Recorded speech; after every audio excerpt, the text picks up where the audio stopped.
السلام علیکم دوستو، میرا نام ہے اسیب شفقت اور آپ دیکھ رہے ہیں ہنسی ٹی وی۔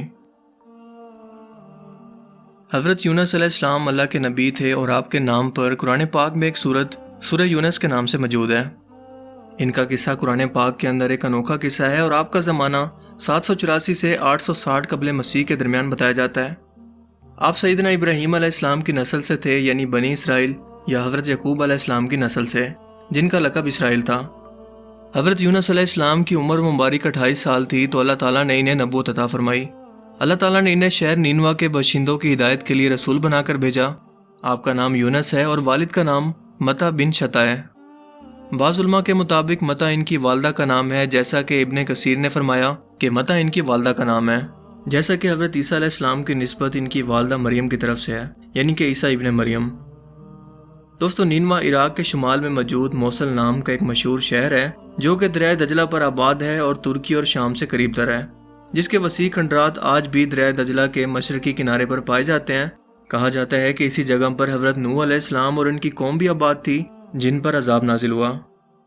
نینوا کے لوگ بت پرستی کرتے تھے اور کفر و شرک کے اندر مبتلا تھے۔ حضرت یونس علیہ السلام نے ان لوگوں کو بار بار ایمان لانے اور بت پرستی چھوڑنے کا حکم دیا۔ ان کی ہدایت کی کوشش کرتے رہے، مگر ان لوگوں نے اپنی سرکشی اور نافرمانی کی وجہ سے نہ صرف اللہ تعالیٰ کے رسول کو جھٹلایا بلکہ ایمان لانے سے بھی انکار کر دیا۔ انہوں نے حضرت یونس علیہ السلام پر ظلم و ستم کرنا شروع کر دیے، انہیں دھمکیاں دی اور ان کی دعوت کا مذاق اڑایا۔ جب حضرت یونس علیہ السلام نے یہ جان لیا کہ یہ لوگ کسی بھی صورت ایمان لانے والے نہیں ہیں، تو انہوں نے خبر دی کہ بہت جلد تم لوگوں پر اللہ کا عذاب آنے والا ہے اور اب تم اللہ کے غضب کا بس انتظار کرو۔ یہ سن کر شہر کے لوگ اس لیے بھی گھبرا گئے اور آپس میں مشورہ کرنے لگے کہ یونس علیہ السلام نے کبھی کوئی جھوٹی بات نہیں کہی۔ اسی لیے وہ آپس کے اندر کہنے لگے کہ دیکھو، اگر یونس علیہ السلام رات اسی شہر کے اندر گزارتے ہیں تو سمجھ لو کہ کوئی خطرہ نہیں ہے، اور اگر انہوں نے اس شہر کے اندر رات نہ گزاری تو یقین کر لینا چاہیے کہ ضرور اس شہر پر عذاب آنے والا ہے۔ رات کو لوگوں نے دیکھا کہ یونس علیہ السلام شہر سے باہر تشریف لے گئے، اور واقعی صبح ہوتے ہی عذاب کے آثار نظر آنے لگے کہ چاروں طرف سے کالے بادل اچانک سے آسمان کو بھرنے لگے۔ ہر طرف سے دھواں اٹھ کر شہر پر چھا گیا، اور یہ وحشت ناک منظر دیکھ کر شہر کے لوگوں کو یقین ہو گیا کہ واقعی عذاب آنے والا ہے۔ تو یہ تمام لوگ حضرت یونس علیہ السلام کی تلاش میں نکلے، مگر وہ دور دور تک کہیں بھی نظر نہ آئے۔ اب شہر والوں کو اور زیادہ خطرہ اور اندیشہ ہو گیا، چنانچہ شہر کے تمام لوگ اللہ تعالیٰ کے خوف سے ڈر کر کانپ اٹھے اور سب کے سب عورتوں، بچوں اور اپنے مویشیوں کو ساتھ لے کر اور پھٹے پرانے کپڑے پہن کر روتے ہوئے جنگل کی طرف نکل گئے، اور رو رو کر سچے دل سے حضرت یونس علیہ السلام پر ایمان لانے کا اقرار کیا اور اعلان کرنے لگے۔ شوہر بیوی سے اور مائیں بچوں سے الگ ہو کر سب کے سب استغفار کرنے کے اندر مشغول ہو گئے، اور اللہ تعالیٰ کے دربار کے اندر گڑ گڑا کر دعا کرنے لگے کہ جو ظلم ہم نے ایک دوسرے پر کیے تھے ہم ایک دوسرے کو معاف کرتے ہیں، اور جتنی بھی حق تلفیاں ہم نے ایک دوسرے کی ہم آپس کے اندر معافی تلافی کر کے توبہ کرتے ہیں، اور سچی توبہ کر کے خدا سے یہ وعدہ کیا کہ یونس علیہ السلام نے جو کچھ بھی خدا کا پیغام ہم تک پہنچایا ہم اس پر سچے دل سے ایمان لائے۔ اللہ تعالیٰ کو شہر والوں کی بے قراری اور گریہ و زاری پر رحم آیا اور اس عذاب کو ہٹا لیا گیا۔ تمام لوگ شہر کے اندر آ کر امن و چین کے ساتھ رہنے لگے، اور اس واقعے کو قرآن مجید کے اندر بیان کرتے ہوئے اللہ پاک نے ارشاد فرمایا، تو کوئی بستی ایسی کیوں نہ ہوئی کہ ایمان لاتی تو اس کا ایمان لانا اسے نفع دیتا۔ ہاں، یونس علیہ السلام کی قوم جب ایمان لائی تو ہم نے دنیا کی زندگی کے اندر ان سے ذلت کا عذاب دور کر دیا اور ایک مدت تک دنیاوی فوائد سے انہیں بہرہ مند رکھا۔ مطلب یہ کہ جب بھی کسی قوم پر عذاب آ جاتا ہے تو عذاب آ جانے کے بعد ان کا ایمان لانا کوئی فائدہ نہیں دیتا، لیکن حضرت یونس علیہ السلام کی قوم پر عذاب کے بادل آ جانے کے بعد بھی جب یہ لوگ ایمان لے آئے تو ان سے عذاب کو اٹھا لیا گیا، کیونکہ اللہ تعالیٰ انسان کو ماں سے بھی 70 گنا زیادہ پیار کرتا ہے۔ عذاب ٹل جانے کے بعد جب یونس علیہ السلام شہر کے قریب آئے تو آپ نے شہر کے اندر عذاب کا کوئی اثر نہیں دیکھا۔ لوگوں نے عرض کیا کہ آپ اپنی قوم میں تشریف لے جائیے، تو آپ نے فرمایا کہ میں کس طرح سے اپنی قوم کے اندر واپس جا سکتا ہوں؟ میں تو ان لوگوں کو عذاب کی خبر دے کر شہر سے نکل گیا تھا، مگر عذاب نہیں آیا، تو اب تو یقیناً وہ لوگ مجھے جھوٹا سمجھ کر قتل کر دیں گے۔ یہ فرما کر آپ غصے سے شہر سے واپس چلے گئے اور دریا کے کنارے ایک کشتی میں سوار ہو گئے۔ پورا دن یہ کشتی سمندر کے اندر سکون سے چلتی رہی، لیکن اچانک ہی اونچی اونچی لہریں اٹھنے لگیں۔ لوگوں نے اپنا ساز و سامان سمندر کے اندر پھینک دیا کہ کشتی کا بوجھ کچھ کم ہو سکے، لیکن کشتی کا بوجھ پھر بھی کم نہ ہوا، اور یہ کشتی جب کھلے سمندر کے درمیان میں پہنچی تو کھڑی ہو گئی۔ یہاں پر سخت طوفان آیا، یہاں تک کہ سب کو اپنی موت کا اور کشتی کے ڈوب جانے کا یقین ہو گیا۔ اس وقت کے لوگوں کا عقیدہ تھا کہ وہی کشتی سمندر کے اندر کھڑی ہو جاتی ہے جس کشتی کے اندر کوئی بھاگا ہوا غلام سوار ہو۔ حضرت یونس علیہ السلام نے کشتی والوں سے فرمایا کہ میں وہ غلام ہوں جو اپنے آقا سے بھاگا ہوا ہوں، مجھے کشتی سے باہر پھینک دو۔ لیکن کشتی والے ان کی پاک بازی سے اس قدر متاثر تھے کہ انہوں نے ایسا کرنے سے انکار کر دیا اور آپس کے اندر یہ طے کیا کہ قرآن اندازی کی جائے۔ چنانچہ کشتی والوں نے 3 دفعہ قرآن اندازی کی اور تینوں مرتبہ پورا حضرت یونس علیہ السلام کے نام کا نکلا، لہٰذا مجبور ہو کر آپ کو سمندر کے اندر پھینک دیا گیا اور یہ لوگ کشتی لے کر روانہ ہو گئے۔ فوراً ہی ایک مچھلی نے آپ کو نگل لیا۔ یہ آزمائش آپ پر اللہ تعالیٰ نے اس لیے نازل کی کیونکہ آپ کا اپنی قوم سے ناراض ہو کر چلے جانا آپ کی اپنی مرضی سے تھا، یعنی کہ اللہ تعالیٰ نے اس بات کا حکم نہیں دیا تھا کہ اپنی قوم کو چھوڑ کر جاؤ، لیکن آپ عذاب کی اطلاع دینے کے بعد اللہ تعالیٰ کی اجازت یا وحی کا انتظار کیے بغیر اپنا علاقہ چھوڑ کر چلے گئے۔ آپ مچھلی کے پیٹ کے اندر جہاں بالکل اندھیرا تھا آپ قید ہو چکے تھے اور باہر نکلنے کی کوئی بھی امید نظر نہیں آتی تھی۔ جب آپ پوری طرح سے مچھلی کے پیٹ کے اندر چلے گئے تو آپ کو خیال ہوا کہ کہیں میں مر تو نہیں چکا، لیکن جب آپ نے اپنے ہاتھوں پیروں کو حرکت دی تو پتہ چلا کہ آپ زندہ ہیں۔ آپ نے وہیں کھڑے ہو کر نماز شروع کر دی اور اللہ تعالیٰ سے عرض کی کہ اے پروردگار، میں نے تیرے لیے اس جگہ مسجد بنائی جہاں کوئی اور نہ پہنچا ہوگا، اور اسی حالت کے اندر آپ نے آیت کریمہ یعنی کہ لا الہ الا انت سبحانک انی کنت من الظالمین کا وظیفہ پڑھنا شروع کر دیا، جس کی برکت سے اللہ تعالیٰ نے آپ کو اس اندھیری کوٹلی سے نجات دی اور مچھلی نے کنارے پر آ کر آپ کو اگل دیا۔ آپ اس وقت بہت ہی کمزور ہو چکے تھے، جیسے پرندوں کے بچے ہوتے ہیں یا بچہ جس وقت پیدا ہوتا ہے، یعنی کہ صرف سانسیں چل رہی ہوتی ہیں لیکن ہلنے جلنے کی بھی طاقت نہیں ہوتی۔ اللہ تعالیٰ کی شان کے اس جگہ کدو کی ایک بیل اگ گئی اور آپ اس کے سائے کے اندر آرام کرتے رہے۔ اس کے علاوہ اللہ نے ان کے لیے ایک جنگلی بکری بھی بھیج دی جو کہ زمین کی گھاس اور جڑی بوٹیاں کھاتی تھی۔ وہ صبح و شام آپ کو دودھ پلاتی۔ پھر جب آپ کے اندر کچھ طاقت آ گئی تو آپ اپنی قوم کے اندر دوبارہ تشریف لائے اور اب کی بار لوگ انتہائی محبت اور احترام کے ساتھ آپ سے پیش آئے اور آپ پر ایمان لائے۔ حضرت یونس علیہ السلام درخت کے سائے کے اندر جھوپڑی بنا کر رہنے لگے تھے۔ چند دنوں کے بعد ایسا ہوا کہ یہ بیل سوکھنے لگی تو یونس علیہ السلام کو بہت دکھ ہوا۔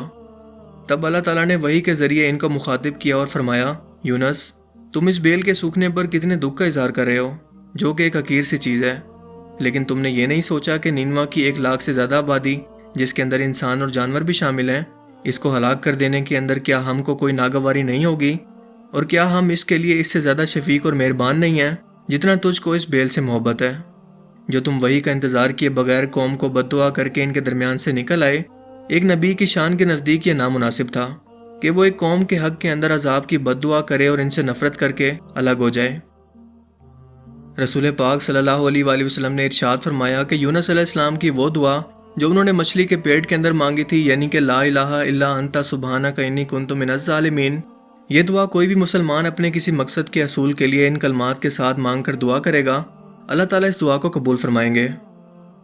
رسول پاک صلی اللہ علیہ وآلہ وسلم کدو کو بھی بے حد پسند فرماتے تھے اور فرماتے کہ یہ میرے بھائی یونس علیہ السلام کا درخت ہے۔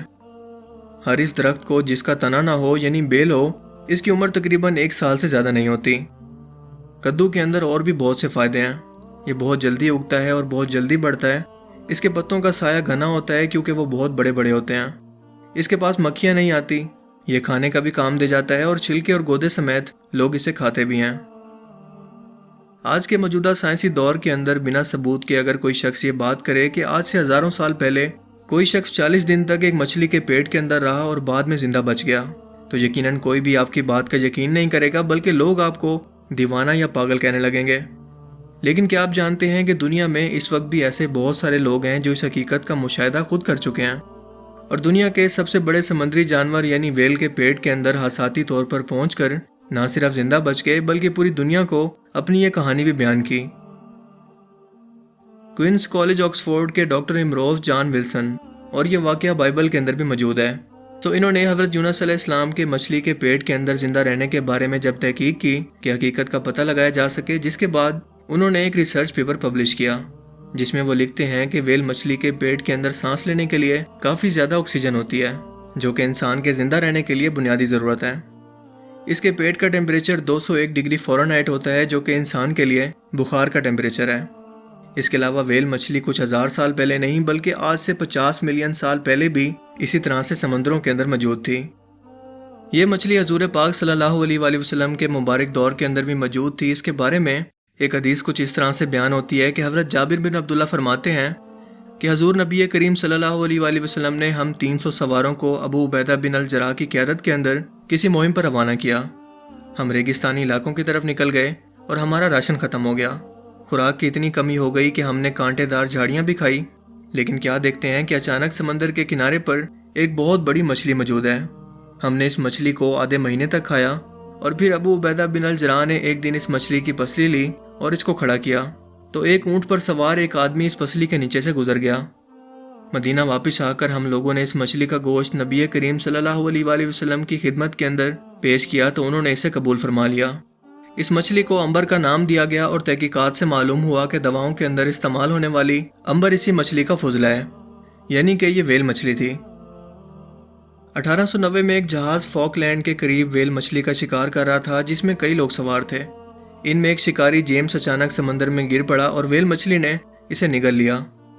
بڑی کوششوں کے بعد 2 دن کے بعد یہ مچھلی پکڑ لی گئی، اور جب اس کا پیٹ کاٹا گیا تو لوگ یہ دیکھ کر حیران رہ گئے کہ جیمز بالکل زندہ سلامت موجود تھا۔ البتہ اس کا جسم مچھلی کی اندرونی تپش کی وجہ سے سفید ہو گیا تھا، لیکن 14 دن کے علاج کے بعد بالآخر وہ صحت مند ہو گیا۔ بالکل اسی طرح سے 1958 کے اندر ایک سمندری جہاز فاک لینڈ کے اندر ویل مچھلیوں کا شکار کر رہا تھا کہ اس کا بارکلے نامی ملاح سمندر کے اندر گر پڑا۔ اسے ایک ویل مچھلی نے نگل لیا اور اتفاق سے یہ مچھلی پکڑی بھی گئی۔ پورے جہاز کا عملہ اسے کلاڑیوں سے کاٹنے لگا اور یہ کام 2 دن تک جاری رہا۔ لیکن پھر اچانک اس مردہ مچھلی کے پیٹ کے اندر حرکت محسوس ہوئی اور لوگوں نے سمجھا کہ شاید اس ویل نے کوئی زندہ مچھلی نگلی ہوگی۔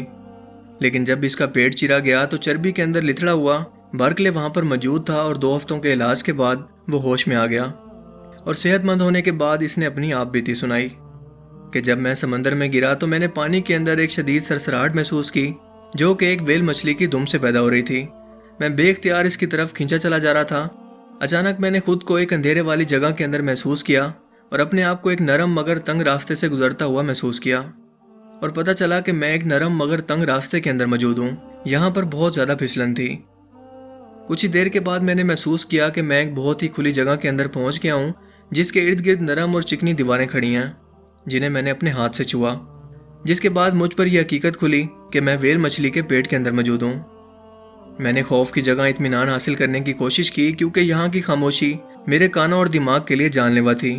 میں موت کو لبیک کہنے کے لیے تیار ہونے لگا۔ یہاں پر روشنی بالکل بھی موجود نہیں تھی، البتہ میں سانس لے سکتا تھا۔ سانس لینے پر ہر بار ایک عجیب سی گرمائش میرے اندر چلی جاتی۔ آہستہ آہستہ میں کمزور ہوتا چلا گیا اور اپنے آپ کو بیمار محسوس کرنے لگا، اور اس کے بعد کیا ہوا مجھے کچھ معلوم نہیں۔ اور جب میں نے آنکھیں کھولی تو اپنے آپ کو جہاز کے کپتان کے کمرے کے اندر پایا، اور اب میں آپ کے سامنے ہوں۔ یہ خبر اخباروں کی شہ سرخیوں کے اندر شائع ہوئی تو سائنس کی دنیا کے اندر ایک تہلکہ مچ گیا۔ کئی نامہ نگاروں نے اس شخص کا انٹرویو لیا۔ ایک مشہور سائنسی میگزین کے ایڈیٹر مسٹر M.D. پال نے اس واقعے پر تحقیق کے بعد اس کی تصدیق کی اور لکھا کہ اس حقیقت کے سچا ہو جانے کو میں تسلیم کرتا ہوں کہ حضرت یونس علیہ السلام کے متعلق آسمانی کتابوں کے اندر جو واقعہ بیان کیا گیا ہے وہ حرف بحرف بالکل صحیح ہے، اور اس میں شک کرنا ایک زندہ حقیقت کو جھٹلانے کے برابر ہے۔ حضرت یونس علیہ السلام کے قصے کے اندر یہ سبق ہے کہ کسی بھی حال کے اندر اللہ تعالیٰ کی رحمت سے مایوس ہرگز نہیں ہونا چاہیے، اور نہ ہی ہدایت کے معاملے میں اپنی ذات پر بھروسہ کرنا چاہیے، کیونکہ ہدایت تو بس اللہ تعالیٰ کی طرف سے ہی ہے۔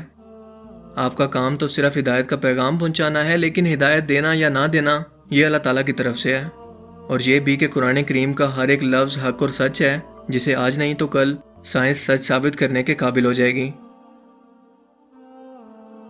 مجھے امید ہے کہ آج کی اس ویڈیو سے آپ کو بہت کچھ نیا جاننے کو ملا ہوگا، اور یہ ویڈیو آپ کو پسند آیا ہوگا۔ اگر یہ ویڈیو آپ کو اچھا لگا تو اسے لائک کیجئے، اور مزید اس طرح کی انفارمیٹیو ویڈیوز کے لیے اس چینل کو ضرور سبسکرائب کریں۔ اب میں ملوں گا آپ سے ایک نئی انٹرسٹنگ ویڈیو میں، تب تک کے لیے اپنا بہت سا خیال رکھیے گا۔ Thanks for watching this video. اللہ حافظ۔